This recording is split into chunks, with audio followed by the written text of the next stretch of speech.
kèé mọ̀ sí àmọ́ mú ní kékeré pẹ̀lú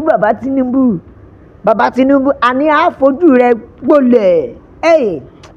ta ló sọ yìí di mímọ̀ wọ́n ní kèé sí rárá. Àkọ́kọ́ náà ẹ̀yin ìyá mi bàbá mi mo kí yín o nílé lóko lọ́nà lẹ́yìn odi pé ẹ káalẹ́ ẹ káàárọ̀ ẹ mà kásán ọ̀dẹ̀ òdùbí etí tẹ́ fi ń gbọ́wọ́ mà nídìí bákan náà ojú tẹ́ sì fi ń rí wa náà kò ní fọ́ ẹ wà ní róńgbé sọnù o bí ò ṣe bí ọmọ. Wọ́n ní bàbá Tinubu wọ́n ní lọ́tẹ̀ yìí ipò kẹta òun lẹ́ ò mú ìyẹn nínú ìdìbò 2027 ta ló sọ èyí di mímọ̀? El-Rufai ni ó ti declare ó ti gbójú bàbá Tinubu ní wáńbí ọ̀gá adé ipò kẹta ló máa ní lọ́dún yìí lọ́tẹ̀ yìí o kódà kò sọ́yè fún ẹ gbogbo ẹgbẹ́ kínní ìwọ ló kàn yẹn àti gbà lọ́wọ́ ẹ padà ó lè rọ́nà lọ lọ́tẹ̀ yìí o lórí ìbò 2027 yìí ó jẹ́ lọ gbàgbé ẹ̀ kó lọ máa mọmi sí ìtò ti ṣe náà ṣé wàá rí lékè sí ẹ rí ṣé mọ̀ pé former governor Zamfara ló kọ́kọ́ sọ̀rọ̀ bẹ́ẹ̀ ni ló kọ́kọ́ sọ̀rọ̀ pé sẹ́ẹ̀ òun máa bójú bàbá Tinubu jẹ́ ìyẹn Kabiru Marafa òun ló kọ́kọ́ sọ̀rọ̀ wípé òun máa bójú bàbá ìyẹn Kabiru Marafa ló sọ pé òun máa bójú bàbá Tinubu jẹ́ pé òun máa yọ ìdìbò vote 1 million. Now tẹ́ ẹ̀ bá dé gbàgbé ṣé mọ̀ pé ó ka àwọn kọ̀ọ̀kan pé àwọn tí bàbá Tinubu fi ṣàtẹ̀gùn ó ka El-Rufai mọ́ bẹ́ẹ̀ ni ó ka Kaduna ex-governor Kaduna mọ́. Now El-Rufai náà ti wá jáde láti fi lè jẹ́ kó yé pé àwọn Fúlàní àwọn northerners wọ́n rọra ń jáde láti sọ pé àwọn ṣetán àti báyé bàbá Tinubu jẹ́ ni ẹgbọ́n tí El-Rufai ṣe bẹ́ẹ̀ ni o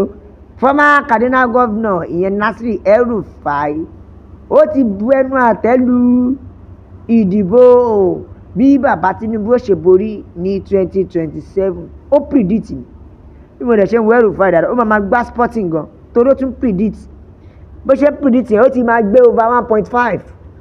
ó ti gbé bàbá Tinubu bó ṣe gbé bàbá Tinubu ní over 1.5 in 2023 lọ́tẹ̀ yìí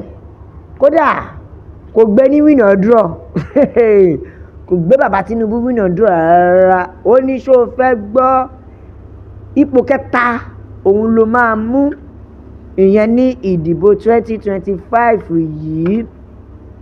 bẹ́ẹ̀ ni ó sọ èyí di mímọ̀ gẹ́gẹ́ bí a ṣe mọ El-Rufai wípé ó ti gbayì ó ti gbalẹ̀ ìyẹn nínú ẹgbẹ́ African Democratic Congress ẹgbẹ́ ADC ibẹ̀ ló ti wá sọ ó ní pẹ̀lú calculation mi pẹ̀lú nǹkan tí mo predict ó gbé Madrid ó ti ẹyin ó ti gbé Arsenal ó ní pẹ̀lú nǹkan tí mo predict mo ti sure pé bàbá Tinubu ò níbi kankan lọ wípé gbàgbé pé ó máa jáwé olúborí o ní ìbò àkọ́kọ́ ìyẹn on the first ballot ó ní gbàgbé o ó ní bàbá Tinubu ipò kẹta òun ló máa wà ó ní mo ti ṣe gbogbo mathematics mi El-Rufai ó ti ń gbá tẹ́tẹ́ tipẹ́ gambler ni tẹ́ ẹ̀ bá dẹ̀ fúnra bó ṣe wà ẹ́ ó lè jẹ́ pé ó máa ń forecast bàbá jẹ ẹ máa gbọ́ ó ní I have done my mathematics and I can tell you Tinubu has no pathway to win ibi tẹ́tí mọ̀ pé ó ti máa ń forecast nìyẹn ó ti gbá bàbá ó ti forecast bàbá jẹ bó ti pẹ́ òun á mọ̀ pé bàbá jẹ bó lè downgrade ẹ̀ ó lè lọ gbé ẹsẹ̀ kan wá fún kó fi ẹsẹ̀ kejì lẹ̀ tó túmọ̀ sí pé bàbá Tinubu lè downgrade ẹ̀ kó ṣọ̀kì ẹ̀ lẹ́gbẹ̀ẹ́ ẹ wo let's see how the race go bẹ́ẹ̀ ni ó ní the worst case scenario is that there will not be any winner in the first ballot ibi tẹ́ ti mọ̀ pé àwòràwọ̀ lòun àbí ká sọ pé àwo ìdìbò ọjọ́ ọ̀la El-Rufai idán ṣó ti rí ọmọ tó ń jẹ́ dán El-Rufai ni o El-Rufai ti sọ̀rọ̀ ó ti jẹ́ kó yé bàbá Tinubu ìpè wo bíbá yìí ǹjẹ́ o ti gbọ́ ó ní once a key member of ẹgbẹ́ APC and strong campaigner for APC in 2023 election has now aligned with opposition ó ní ó ti fi hàn wípé ìṣubú bàbá Tinubu ó ti yá kíákíá nìyẹn nígbàtí Zamfara tíyẹn náà ti lọ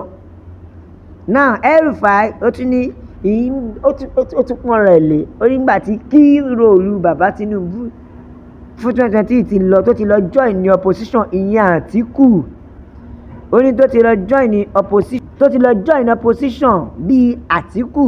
bákan náà bíi Labour Party candidate ìyẹn Peter Obi àti former Rivers State Governor ìyẹn Chibuike Amechi ó ní kò sí nǹkan fún bàbá Tinubu mọ́ ó ní kò sí nǹkan fún bàbá Tinubu mọ́ ẹ máa gbọ́n tó sọ ó ní I was in APC yet I did not deliver my state ó mà ṣe ó bójú lu ẹ̀jẹ̀ ó ní ṣe wá gbọ́ bàbá Tinubu did not win his state ó dìdí sọ síta ni tó túmọ̀ sí pé ó ní ọwọ́ kan táwọn dá sí i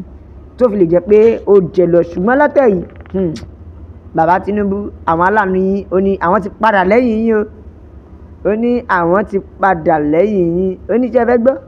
ṣe láwọn ògo wẹ́rẹ́ ẹ̀sìn tó ń bọ̀ yìí bíi Òbí bíi Amechi ó ní òun ti ń rí i pé wọ́n máa lo ọdún 4 gbé ní ipò ààrẹ ẹgbẹ́ta ló sọ èyí El-Rufai ni o